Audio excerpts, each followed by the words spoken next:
Today's video is a bonus installment I'm inserting here just before getting to all the fixes of all the 7 Office Romance boss problems we have enumerated so far, which we will get to next time.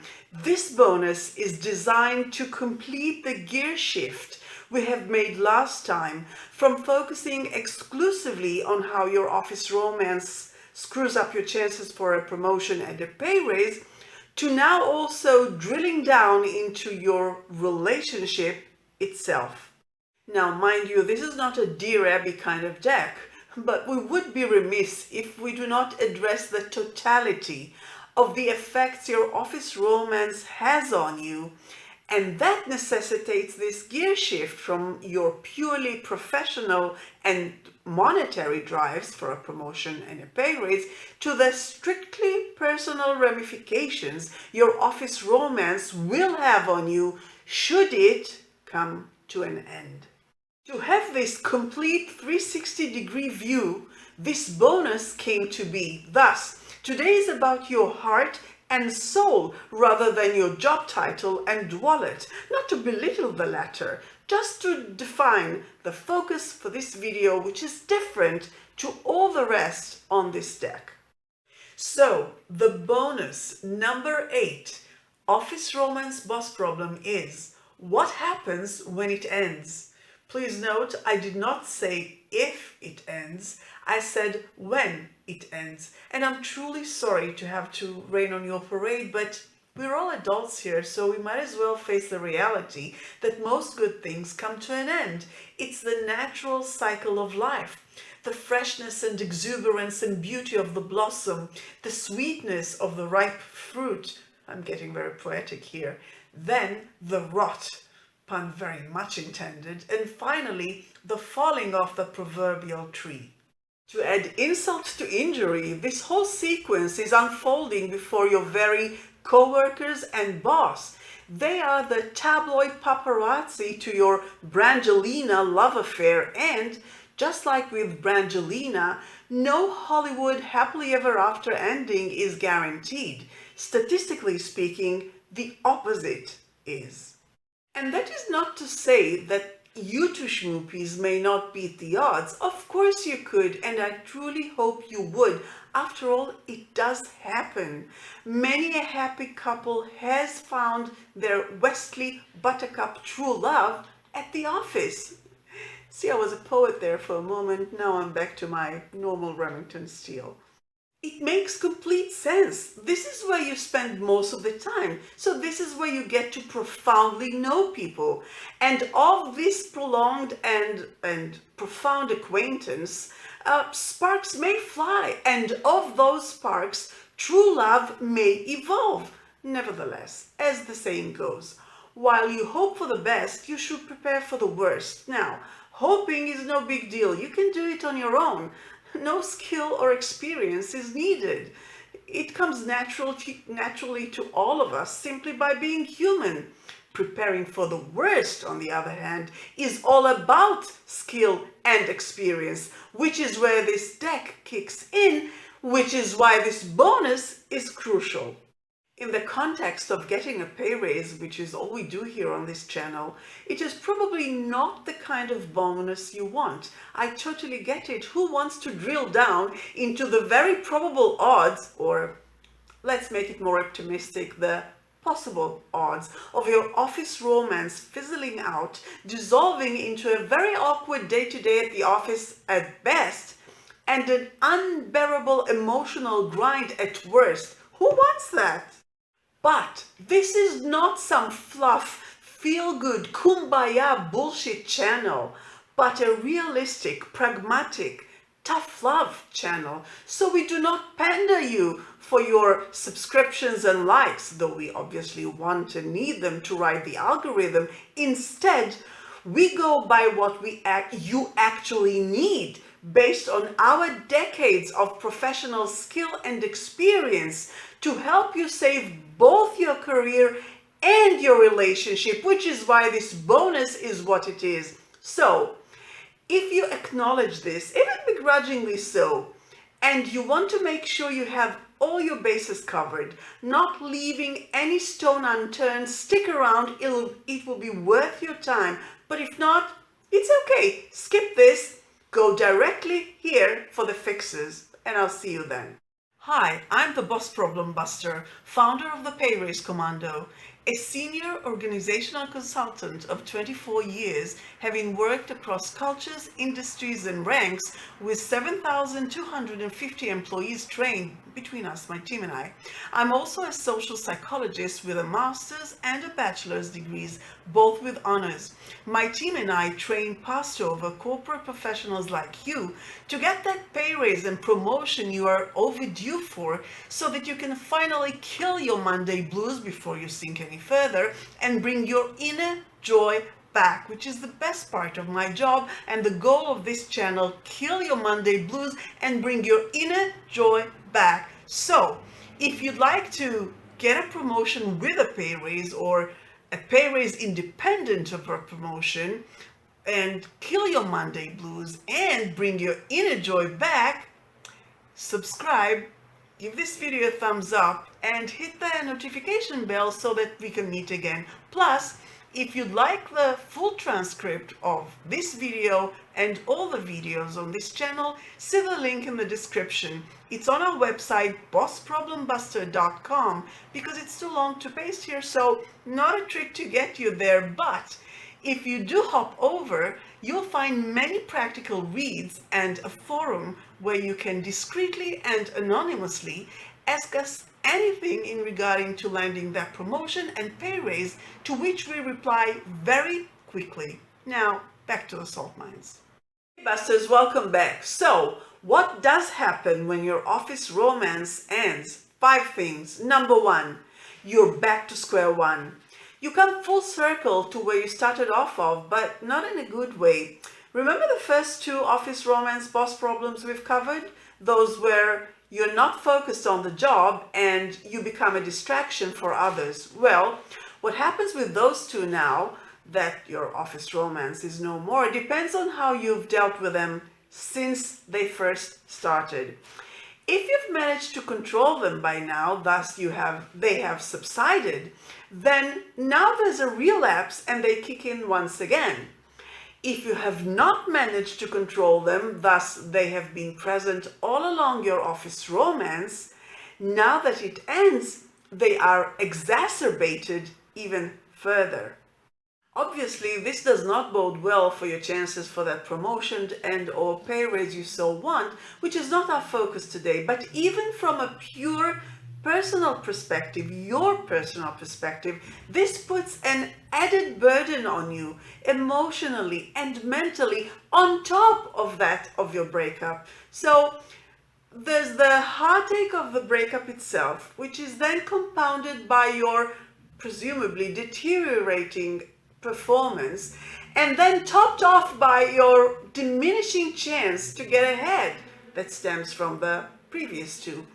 A perfect storm of both career and personal life that can easily throw you off the track and for some time to come. This is bad for any employee, but all the more so for a highly driven one such as yourself, which is why this crippling outcome is something you should take into account when you embark on an office romance. Actually, it's not so much taking it into account per se, because falling in love is not a logical, calculated behavior. I'll address this point in a separate video here. It's more about being aware. So just be aware of this possible outcome as part of the bigger picture of being aware of the possible or probable breakup of your relationship. The second thing that happens when your office romance ends is you face the awkwardness, to say the least, of still having to work shoulder to shoulder with your ex-schmoopy. Navigating the day-to-day at the office was intricate enough when you were still together. Now what? Even when your office romance ends, working together still continues. And this is a petri dish for a zillion kinds of personal and professional entanglements. The overt or covert tensions between you, the awkwardness it causes with your coworkers, which is why you come full circle to becoming a distraction all over again, as mentioned before. The realignment of interpersonal cliques, for example, whom of your mutual friends on the team when you were a couple is going with you and whom is going with Schmoopy, which is not your Schmoopy anymore, and whom is undecided, which adds yet another layer of awkwardness all around. You know how it is, and you know it is so. I'm not contriving nor exaggerating. What exacerbates this whole mess is that even when you present it to everybody at the office as a mutual breakup, we all know there's never really such a thing as a truly mutual breakup, or maybe there is, but it's extremely rare. Most always there is one who wants the relationship to go on more than the other, and eventually one will initiate the breakup, which will leave the other one deeply hurt. So not exactly mutual. You know it, your coworkers know it, your boss knows it. So if you are the abandoned one, there is yet another compound burden on your psyche, the fourth one. Remember, there was the breakup itself, there is your deteriorating performance, there is your diminished chance to get ahead in terms of the promotion or pay raise or both. So that's three crippling layers. And now there's the fourth one, which is the sheer humiliation of everybody knowing that you are the abandoned one. There's no face saving possible. Everybody knows. Everybody's involved. If you don't tell, Schmoopy might. And even if Schmoopy doesn't tell, you wouldn't have to be a particularly busybody to guess the truth. Merely observing your reactions to one another would be enough. So you're an unintentional open book. At least when this happens outside the office, when you are abandoned and betrayed by your partner, you can both maintain better separation of your personal and professional lives and keep your humiliation to yourself and save face at least during work hours. In such a case, work can actually be a refuge. Here, everything is tangled up. The amount of tension between you two also depends on the reason for the breakup. Was it just a drifting apart situation, or an irreconcilable difference one, or a full-on betrayal situation? In which case the tension between you can grow to a level of full-fledged toxicity that can poison your soul and everybody's around you, not to mention the added layer of humiliation. And what happens when Schmoopy has a new partner outside of the office, or God forbid at the office, on the same team, or somewhere else in the department, the floor, the organization? Oi, vey. That's not a Yiddish reference, but a Two and a Half Men reference. Never mind. And just like with a breakup initiation, this also never happens simultaneously, exactly on the dot for both of you. One of you will fall in love with another person first. Then what? And even if the breakup is truly amicable, that does not exclude the possibility of jealousy.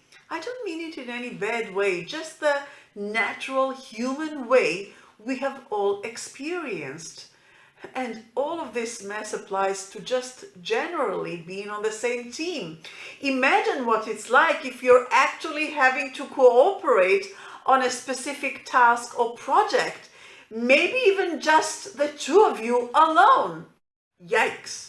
The third thing that happens when your office romance ends is you must detangle your Brangelina joint brand to become once again an individual professional rather than one half of an office couple. This is a prerequisite for becoming a real contender, Assuming you still want to have a shot at that promotion and or pay raise you so wanted all along.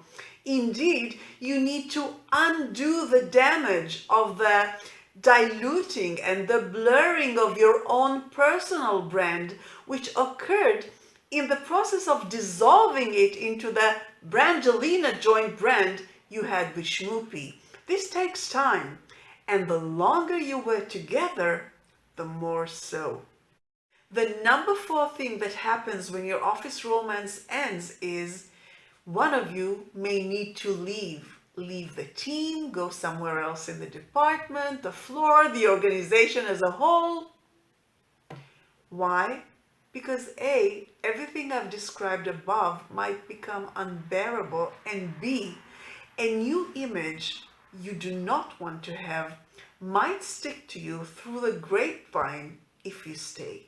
How so? Well, if you were labeled the villain, i.e. the one who cheated or the one who initiated the breakup, this will chase you wherever you go at this office, and you will have to always start any interaction from a covertly and unspoken negative starting point from which you will have to climb yourself out, to dig yourself out each and every time and prove yourself a non-villain in the eyes of each and every beholder.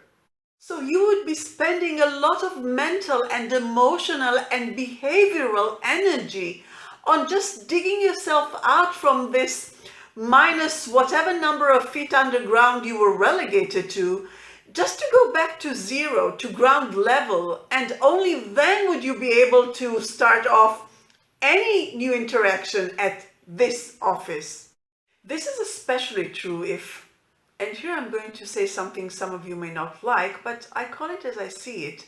So this is especially true if you're a man in an office romance breakup situation, because as of now there is a cultural bias against you, meaning that being a man in a relationship lends itself more easily to being perceived as the villain when a breakup occurs. And in an office romance, all the more so because everybody knows Schmoopy as well, and she's a woman in this case. Just to emphasize the cultural bias and why it is relevant here, culture always seeps into the workplace. Thus, the workplace is a reflection of culture and society as a whole. Thus, the cultural bias is bound to be reflected in the workplace, as indeed it is. If, however, the grapevine has labeled you the victim of the office romance breakup, this is also extremely bad for you if you're a man, because it goes against everything you're supposed to be, all the more so one who is seeking a promotion to a leadership position. In case of men, they want men who take charge, not who are victimized. They won't say it, but they'll think it. What a wimp. If you're a woman, however, the situation is the inverse. A woman does not lend herself easily to being perceived as a villain, even when she deserves to be. Check out Amber Heard and Johnny Depp, allegedly. And if she is perceived as a villain, despite of the tendency to the opposite, then, as for now, she is more likely to be lauded and cheered with a "you go, girl," which may actually contribute to her candidacy for a promotion and a pay raise because she is such a badass boss babe, and that's what we're looking for. I don't like any of these terms, but again, I'm just calling it as I see it. I don't care about PC culture, and you should know by now I abhor it. The same inversion applies if you're a woman who has been dumped by her office romance Schmoopy. Thus, the grapevine has labeled you the victim. In such a case, because being a woman lends itself more easily to being perceived as a victim, first and foremost by women themselves, unfortunately, this will not have any negative effect on your brand in terms of your promotion and pay raise chances. It will not detract from it, from your brand. Moreover, it might even win you some points as somebody who needs to be supported and compensated to offset the predicament she has just suffered in the breakup of her office romance by her villain ex-schmoopy. So, FYI, for your information. By the way, this distortion and bias against men and for women exists in workplaces today, regardless of an office romance. But that's a whole other issue. And last but not at all least, the number 5 thing that happens when your office romance ends is it's everybody's breakup and you're to blame. You have to understand that when you break up an office romance, it is very different than any other romantic breakup. And this goes back to your Brangelina power couple status. Brad Pitt and Angelina Jolie cannot break up in private, neither can you. There are 3 issues here. A, it's everybody's business. By now, everybody knows you're a couple, so everyone will know about the breakup. You will be going through your grieving process in plain sight. And your awkward at best or tense at worst relationship with your now ex-schmoopy will be scrutinized overtly and covertly by everybody and their uncle. Hey, you were the one who mixed business and pleasure and imposed your personal issues on your teammates and boss and maybe even clients and vendors. So you have no case for complaining now that you want to separate the business from the pleasure, but since everybody is in the same pressure cooker, either i.e. the office, schmoopy included, you find that they are still very much mixed. The second issue is that it's indeed everybody's breakup, not just yours and schmoopy's. There is a shared communal grieving process, as weird as it may sound. In every breakup of a relationship that went on for a while, you have collateral damage. On top of your adjustment to the new situation, everybody around you who was positively invested in your relationship has to come to terms with it ending as well. By positively invested in your relationship, I mean anybody and everybody at the office whom, although maybe pissed off with you at the beginning and trusting you had implemented every fix this deck teaches you, starting next time.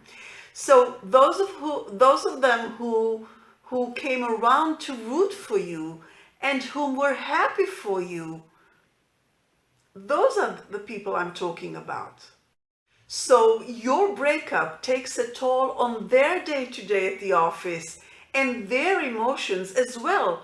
Of course, it's not a grieving process that is equal to yours in intensity or volume, but it is nevertheless a grieving process. This is true if your breakup is amicable. So imagine what it's like if it's not. It can get to be stressful and even toxic to everybody around you, especially if they have to choose sides. Which brings us directly to the third and last issue in regard to the fact that it's everybody's breakup, which is everybody may be pissed off with you all over again because of all of the above. Thus, you are back to square one in yet another way on top of what we've seen before.